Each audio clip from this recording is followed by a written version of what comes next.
والسلام على رسول الله محمد بن عبد الله صلى الله عليه وسلم وعلى آله وأصحابه أجمعين أما بعد. نعم بتوفيق الله سبحانه وتعالى tunaendelea na somo letu na hau kupitia kitabu chetu cha Al-Awamilul Mi'a fi usuli ilmi al-Arabiyya, na leo tupo ukurasa wa 23 tukianza kuvisoma awamil as-sama'iyya. Tamam, hakadha tukianza kuvisoma vitendakazi vilivyosikiwa vikitumiwa na wenyewe wa Arabu. Tamam, hakadha anasema Sheikh, al-awamilu sama'iyya, vitendakazi vilivyosikika vikitumiwa na Waarabu. Kwa maana hivi havifanyiwi qiyas, bali vimesikika vikitumika katika hali fulani na vikaendelea kutumika katika hali hiyo hiyo. Tamam, hakadha anasema was-sama'iyatu minha, was-sama'iyya, na vitendakazi wa sama'iyya minha katika hizo awamilul mi'a.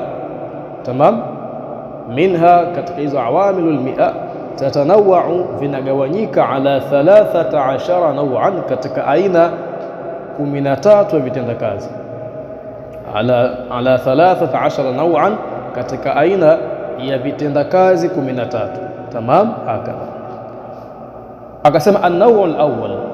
Kabla ya an-naw' al-awwal juu ameweka kichwa cha habari cha kusema huruful jar, akikusudia aina ya kwanza ya hivyo vitendakazi ni nini?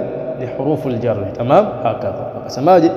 an-naw' al-awwal, aina ya kwanza ya hivyo vitendakazi ni sama'iyya, hurufun, ni zile herufi ambazo, hurufun ni zile herufi ambazo tajurru al-isma al-wahida faqat, ni zile herufi ambazo zinajulisha jina moja peke yake. Wa hiya, nazo 17 harfan, ni herufi 17, nazo si nyingine bali ni herufi za nini? Huruful jar. Tamam, hakadha kama namna aliweka kichwa cha habari hapo juu. Sasa tunaanza kuzisoma hizo herufi zenye kujulisha jina moja ambazo ni 17, na herufi ya kwanza ni nini? Alba'u, herufi ya be. Anasema alba'u, herufi ya be.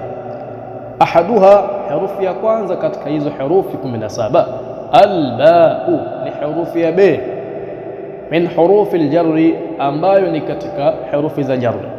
Walaha maani, nayo ina maana nyingi sana. Walaha maani, nayo ina maana nyingi. Al-awwal, maana ya kwanza, lil-ilsaq, ina maana ya ilsaq. Ilsaq ni vitu kuandamana. Ilsaq ni vitu kuandamana, na ilsaq imegawanyika katika vigawanyo viwili. Kuna al-ilsaq al-haqiqi na al-ilsaq al-majazi. Al-ilsaq al-haqiqi ni ipi? Al-ilsaq al-haqiqi ni kitu kimoja kuambatana na kitu chingine moja kwa moja, kwa maana vyote vikawa vimegusana. Tamam, hakadha. Mfano wake useme bi zaidin da'u, zaidi ana maradhi. Yale maradhi na zaidi ni vitu ambavyo vimeambatana moja kwa moja. Kwa sababu gani? Maradhi yapo katika mwili wa zaidi. Tamam, hakadha. Lakini pia mfano mwingine wa al-ilsaq al-haqiqi ni mtu kusema amsaktu bi zaidin, nimemkamata au nimemzuia zaidi. Tamam, anaposema hivi anakusudia kwamba mkono wake umemshika zaidi au umeshika kile kitu ambacho kinamzuia zaidi. Aidha aweza kama ameshika mkono wa zaidi, hapo atakuwa amemshika zaidi moja kwa moja. Tamam, na mkono wa mshikaji unakuwa umeambatana na mkono wa zaidi moja kwa moja, au akashika kitu ambacho kinamzuia zaidi. Mathalan akashika shati la zaidi, au akashika mkanda ambao upo katika nguo ya zaidi. Tamam, hapa pia nini? Hii ni al-ilsaqul haqiqi. Kwa sababu gani? Mkono wa aliyezuia na aliyezuiliwa ambaye ni zaidi vimeambatana, kwa maana vimegusana. Tamam, hakadha. Na al-ilsaqul majazi ni ipi? Al-ilsaqul majazi ni kitu kimoja kuwa hakijaambatana na kitu chengine, lakini vimekaribiana, kama mfano ambao ameutoa hapo mbele, utakuja kuona. Tamam, mfano wake ni vipi? Maraltu bi zaidi, nimepita karibu na zaidi. Ndio maana yake maraltu bi Zaidi, nimepita karibu na Zaidi. Ai, akimaanisha iltasaqa mururi, kumeambatana kule kupita kwangu, bimaudhi'in, na sehemu ambayo yaqrubu minhu Zaidun, Zaidi yupo karibu na sehemu hiyo. Tamam. Kwa hii ni al-ilsaqul majazi. Kwa sababu gani? Kule kupita kwake na Zaidi hakujaambatana kiasi vikagusana. Tamam. Lakini yeye kule kupita kwake kumeambatana na ile sehemu ambayo Zaidi yuko sehemu hiyo. Tamam. Hakadha. Mfano mwingine, mtu kusema tuftu bil Ka'bati, tuftu bil Ka'bati, nimetufu al-Kaaba, nimetufu al-Kaaba. Naam, kisheria kutufu al-Kaaba ni mtu kupita nje ya al-Kaaba kiasi hata zile shadharawan, zile kingo za al-Kaaba, anakuwa nini? Yuko nje ya kingo hizo. Tamam. Hakadha. Na hata ikitokea mfano mguu wake labda ukawa uko juu ya zile kingo za al-Kaaba na mguu mwingine ukawa uko nje ya al-Kaaba, anakuwa nini? Hajahesabika kuwa ametufu al-Kaaba, kwa sababu sharti la kutufu al-Kaaba ni al-Kaaba iwe upande wako wa kushoto, lakini pia uwe nje ya ile al-Kaaba, kwa maana kiungo chako kisiwe nini? Kimefungamana au kimegusana al-Kaaba. Kwa hiyo mtu anaposema tuftu bil Ka'bati, ile baa pale ni lililsaq, ina maana ya kuambatana, lakini al-ilsaqul majazi, ile ilsaq al-majazi laysa haqiqiyan, si ilsaq haqiqiya. Tamam. Hakadha. Kwa ba maana yake ya kwanza ni lililsaq, kwa maana yaji'u lililsaq, inakuja ikiwa na maana ya ilsaq, ya kuambatana. Tamam. Kwa al-awwal maana ya kwanza ba lililsaq, kwa maana yaji'u lililsaq, inakuja ikiwa na maana ya kuambatana. Tamam. Lakini ilsaq imegawanyika katika vigawanyo viwili, kuna al-ilsaqul haqiqi na al-ilsaq al-majazi. Tamam. Hakadha. Wathani, na maana ya pili ya ba lil-isti'ana, kwa maana yaji'u lil-isti'ana, inakuja ikiwa na maana ya kutaka msaada, kutaka msaada.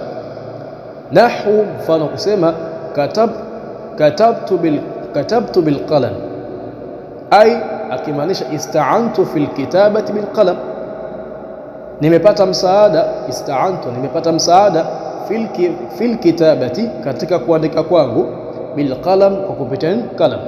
Tamam. Hakadha. Na ili lafdhu almusta'anu bihi, almusta'anu bihi na kusudia ni hili tamshi ambalo linakuja baada ya ba.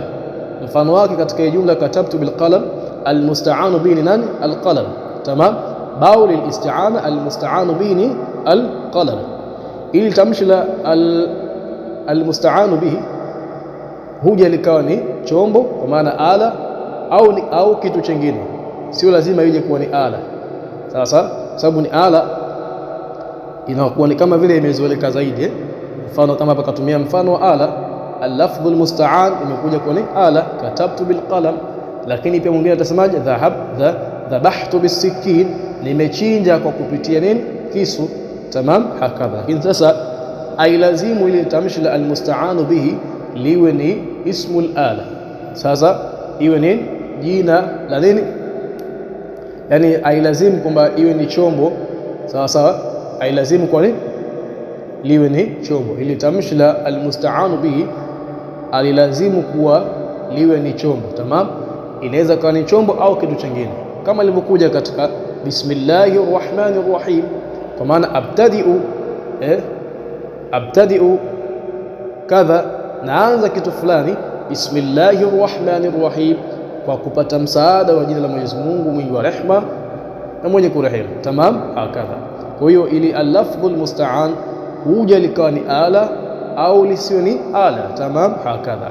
Wathalith, na maana ya tatu ya alba lilmusahaba, musahaba kwa maana kuongozana. Tamam. Hakadha. Kusema wathalith, na maana ya tatu lilmusahaba, kwa maana yajiu lilmusahaba, inakuja ikiwa na maana ya musahaba. Nahu kharaja zaidun biashiratihi, Zaidi ametoka akiongozana na familia yake. Ashira ni jamaa au ndugu. Tamam. Hakadha. Kwa kharaja zaidun biashiratihi, Zaidi ametoka akiwa na jamaa zake au ndugu zake. Ai kharaja zaidun bisuhbati ashiratihi, ai akimaanisha kharaja zaidun, ametoka Zaidi bisuhbati akiwa ameongozana ashirati na jamaa zake au ndugu zake. Tamam, hakadha. Warabi'u, na maana ya nne ya ba lilmuqabala, kwa maana yajiu lilmuqabala. Muqabala maana yake ni nini? Kukabidhiana. Kukabidhiana, na kukabidhiana na kwa ni mtu anatoa kitu na gewa badali, anatoa kitu na gewa badali ya kile kitu, kwa maana thamani ya kile kitu. Tamam. Kuna maana mbili za ba ambazo ni kama zinafanana lakini vitu viwili tofauti. Tamam, hakadha, vitu viwili tofauti. Ila muqabala ni kutoa kitu kisha ukagiwa badali ya kile kitu, na badali yake huwa ni thamani ya kile kitu. Sasa na maana nyingine ambayo nimekusudia ni albadal. Ba pia huja ikawa na maana albadal, hapa hajatajwa lakini kwenye vitabu vingine imetajwa hiyo maana ya albadal. Tamam. Sasa muqabala ni kana kwamba inafanana maana ya albadal lakini vitu viwili tofauti. Sababu gani? Almuqabala ni kukabidhiana kitu kimoja kwa kitu kingine, lakini ni mtu anatoa kitu kisha anajua thamani ya kile kitu. Tamam, hakadha. Lakini albadal sio lazima vile vitu thamani yake nini vifanane. Tamam, sio lazima vile vitu thamani yake nini vifanane. Tutakuja kuangalia, tutakuja kuhitaja utaona tofauti yake huko mbele. Tamam, tutahitaja mwisho wa hizi amil ambazo ziko hapa. Tamam, hakadha. Nasema warabi'u, na maana ya nne ya albali almuqabala huja ikiwa na maana muqabala, maana muda huja ikiwa na maana ya muqabala, akimaanisha kukabidhiana, yani kutoa kitu kwa thamani ya kile kitu. Nahu, mfano kusema bi'tu hadha bihadha. Sasa bi'tu hadha, nimeuza kitu hichi, bihadha, kwa thamani hii. Tamam, hakadha. Au qabaltu hadha bihadha. Sasa qabaltu hadha bihadha. Sasa nimetoa hichi kwa kupokea thamani hii. Tamam, hakadha. Walkhamisu, tamam, hapo qabaltu hadha bihadha. Sasa nimekabidhi hichi kwa thamani ya kitu hichi. Tamam, hakadha. Walkhamis, na maana ya tano ya alba litadiya, kwa maana yajiu litadiya, huja ikiwa na maana ya ta'diya. Nahu, mfano kusema dhahabtu bi Zaidin, ay adhhabtuhu, nimemfanya kuwa ni mwenye kuondoka au nimemuondosha. Kusema dhahabtu bi Zaidin, kwa maana nimemuondosha Zaidi, ay adhhabtuhu, nimemuondosha. Hii inakuwa na maana ya swayrura, ina maana ya swayrura. Tamam. Tunaona chini ametia taalika, semaje? Dhahabtu bi Zaidin ay sayyartuhu dhahiban, nimemfanya kuwa ni mwenye kuondoka, kwa hiyo nimemuondosha. Tamam. Kwa ba pia huja ikiwa na maana ya tano, na ile ta'diya na maana ya swayrura. Tamam, hakadha. Wasadisu, na maana ya sita lidharfiyya, ba huja ikiwa na maana dharfiyya. Nahu jalastu bil masjid, kuonesha nini? Kuonesha sehemu. Tamam, jalastu bil masjid, nimekaa msikitini. Ai akimaanisha jalastu fil masjid, nimekaa msikitini, aidha ndani ya msikiti au nje ya msikiti, ndani ya msikiti au nje ya msikiti, kwa sababu hata kibalaza cha msikitini pia ni msikiti. Tamam, hakadha. Wasabi'u, na maana ya saba ya ba zaidatun, ba huja ikiwa na maana zaid. Nahu hal zaidun biqa'imin, je Zaidi ni mwenye kusimama? Ai hal zaidun qa'imun, je Zaid, ai akimaanisha mtu anaposema hal zaidun biqa'imin, ai anamaanisha hal zaidun qa'imun, je Zaid ni mwenye kusimama. Tamam, hakadha. Wakaqaulihi ta'ala, na kama kauli yake, au wakaqaulihi ta'ala, kama mfano wa kauli yake Allah aliposema wakafa billahi shahidan, ai akimaanisha kafa Allahu shahidan, imetosha Mwenyezi Mungu kuwa ni shahidi wa kila kitu, kwa maana mwenye kuona kila kitu. Sasa hapa kuna mulahadha kidogo. Hii zaida ni maana ya ba sawa, lakini ni far'un. Nini? Ni far'un, ni tawi ambalo lipo katika maana ya ba, na maana ya asili ni taukid. Ba ina maana ya taukid. Sasa at-taukid ndio asli, ndio tawi, kisha ndani ya taukid ndio kunapatikana maana ya zaida na maana nyingine. Zipo karibuni maana kama 4 hivi zimetajwa katika Mughni al-Labib ya Ibn Hisham. Tamam, hakadha. Sasa hapa ilikuwa usahihi zaidi ni aseme at-tawkidu, at-tawkidu, kisha chini ataje yale matawi ya nini, ya taukid, ambayo miongoni mwao ni zaida. Sawa sawa. Kwa hiyo lakini yeye mtunzi al-Imam Abdul Qahir al-Jurjani rahimahullahu ta'ala akatosheka kutaja zaida peke yake, lakini ikuwa asili ataje nini, at-tawkid, kisha ndani ya taukid ndio kunapatikana maana ya zaida na maana nyingine. Tamam, hakadha. Kwa hiyo wasabi' na maana ya saba, zaida tu ni zaida, lakini hii zaida hapa ni far'un, ni far'un. Tamam, asli yake ni taukid. Mafhum? Kwa hiyo wasabi' zaidatu nahwu hal zaidun biqa'imin, ay hal zaidun qa'im, asli yake ni hal, je zaidun qa'im, zaid ni mwenye kusimama. Wa qawlihi ta'ala wa kafa billahi shahidan, ibaya hapa ni zaida, ni kuzidi, ay amemaanisha Allah aliposema wa kafa billahi shahidan, kafa Allahu shahidan. Tamam, hakadha. Wathaminu, na maana ya nane ya ba litafdia, kwa maana yajiu litafdia, inakuja ikiwa na maana ya kutoa fidia. Nahu biabi wa ummi, biabi wa ummi, kwa maana kutolea fidia wewe ya baba yangu na mama yangu. Ai fidaka abi wa ummi, fidia nitakayokutolea wewe ni baba yangu na mama yangu. Tamam, hakadha.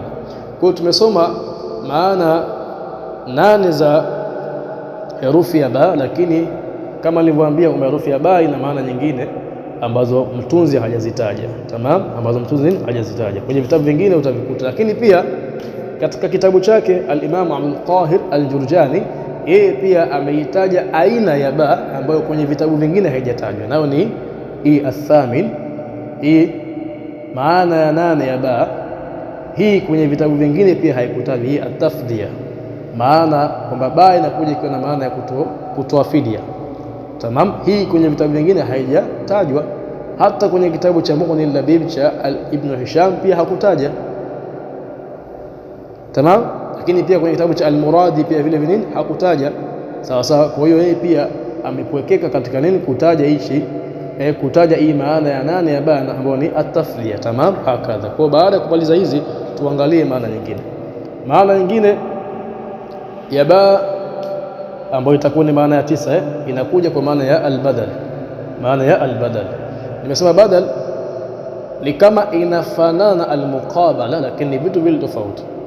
Sababu gani? Al-muqabala ni kutoa kitu kugewa badali ambayo ina thamani ya kile kitu, lakini al-badal huenda kikatolewa kitu kikaletwa kitu kingine ambacho hakina thamani ya kile ambacho kimetolewa. Tamam. Mfano kama ilivyokuja katika Nurul Yaqin, Nurul Yaqin. Kwa riwaya nyingine imesemaje? Mtume pale alipokuwa anaelezea kile kikao cha Hilful Fudhul, kile kikao cha kuondosha ufedhuli katika mji wa Makka, akasemaje? Ma uhibbu biha umrun ni'am, ma uhibbu biha umrun ni'am, akiwa na maana gani? Yani kwa thamani ya kikao kile na kwa umuhimu wa kikao kile, sitokubali hata kugewa badali ya ngamia eti ndio ikawa badali ya kikao kile. Tamam, hakadha. Imekuja katika Nuru Yaqini riwaya kama hiyo. Tamam, ma uhibbu biha umrun ni'am, akimaanisha kwamba vipi, kwa umuhimu wa kikao kile na ukubwa wa kikao kile sitoweza kuridhia eti nifanyiwe badali hata kugewa ngamia, kwa maana akionyesha thamani kubwa kile kikao kuliko nini, ngamia. Kwa ile ba pale imekuja kwa maana ya badal. Lakini pia tumesoma katika diwan ya Imam Shafi'i pale aliposema asbahtu muttarahan fi ma'sharin jahilu haqqa al-adibi faba'u ar-ra'sa bidhanab. Ile ba pale imekuja kwa maana gani? Ile bidhanab, faba'u ar-ra'sa bidhanab, wakauza kichwa kwa badali ya kupewa nini, mkia. Ile ba pale ina maana ya al-badal. Utaona kichwa kina thamani kuliko mkia, lakini wao kwa kuwa wanawadharau wanawazuoni wakafanya hivyo, katoa mfano wa dharau kwa nini, kutumia nini, baul badal. Tamam, hakadha.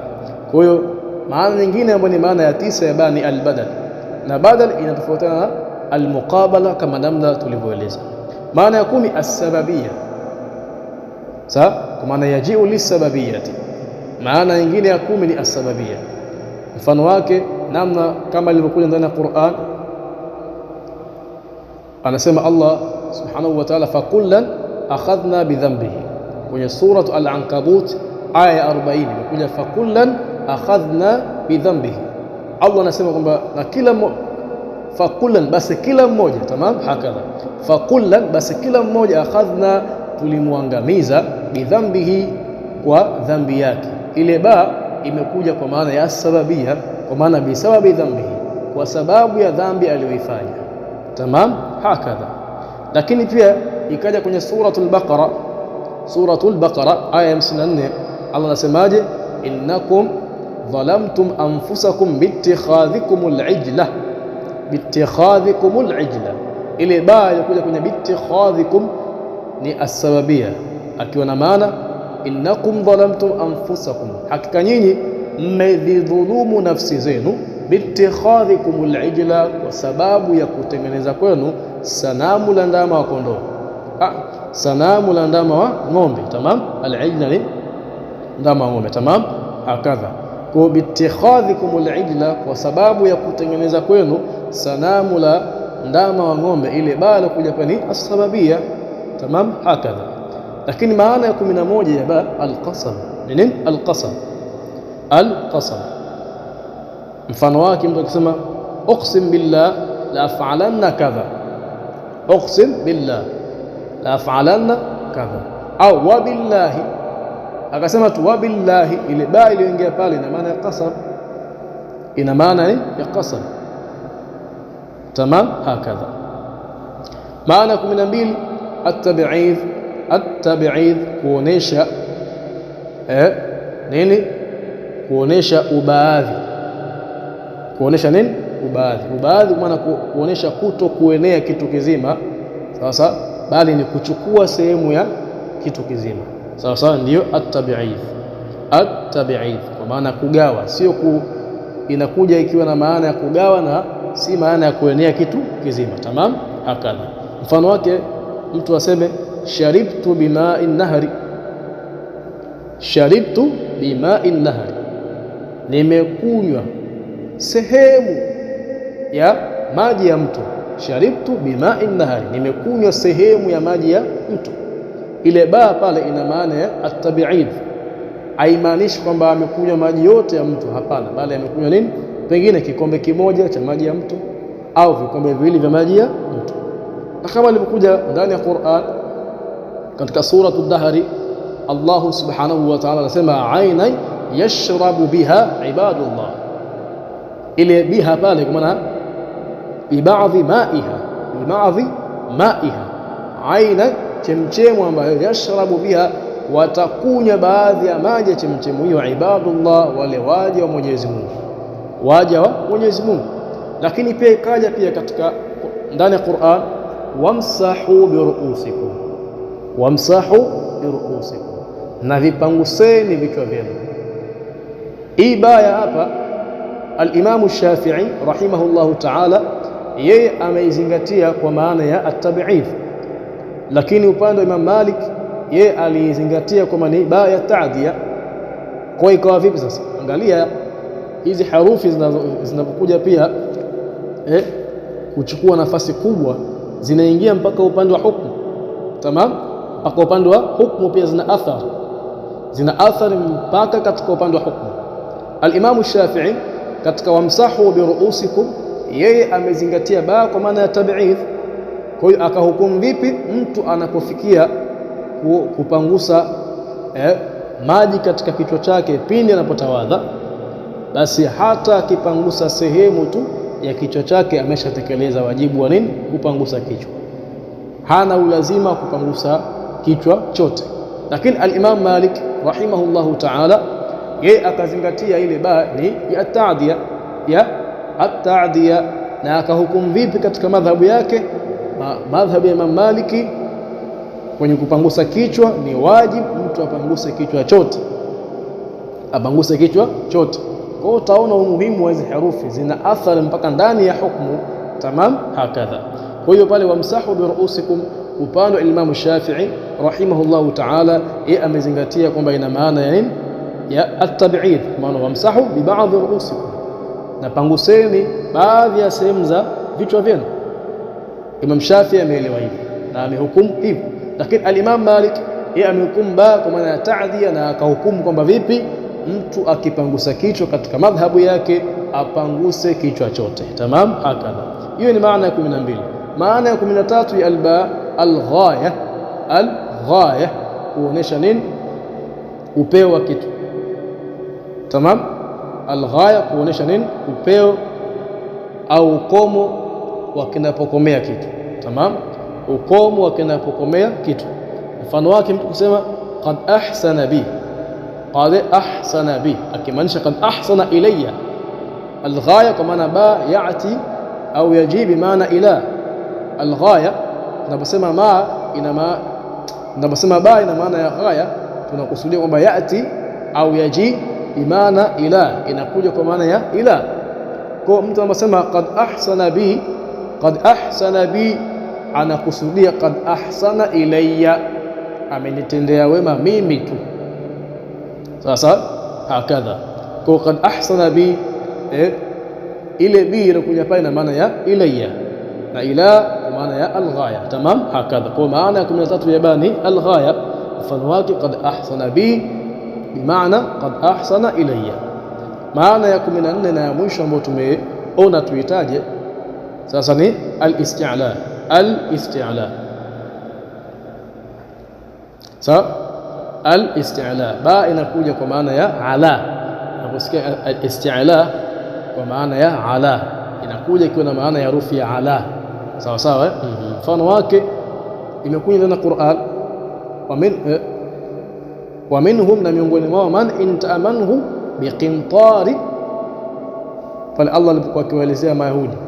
Sasa wa minhum man in ta'amanhu biqintari, ile ba ilikuja kabla ya biqintari kwa maana ala qintari. Qintari ni fungu kubwa la mali, sawa, au rundo kubwa la mali, kwa maana mali nyingi, ndio maana qintari, sawa sawa. Kwa hiyo ba ndio hiyo, na hizo ndio maana zake. Inabidi tunaposoma hizi nusus, iwe ni hadithi, iwe ni aya, iwe katika vitabu, basi tuangalie, tuchunguze ile siyaqil kalam, tuchunguze ule mtiririko wa maneno, ili tutambue maana ya ba ilikusudiwa katika nini hiyo sehemu ambayo tutaikuta. Tamam, ina maana kubwa, ina maana kubwa sana. Tumeona ina athar na kuathiri mpaka ndani ya hukumu. Maimam wameangalia athari ya hizi herufi mpaka ndani ya hukumu.